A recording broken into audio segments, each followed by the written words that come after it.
G'day guys, just an update on my 1966 Mark IV Hillman Superminx.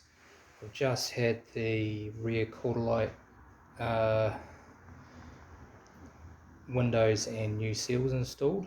I had those done professionally. If you're thinking of replacing the rear quarter lights, they are really difficult to find, but Rear Spares in Australia, they make them, they have the profiles. I've had these professionally installed, and I'd highly recommend you get a professional water glazer to install them. 5 minutes to install each side.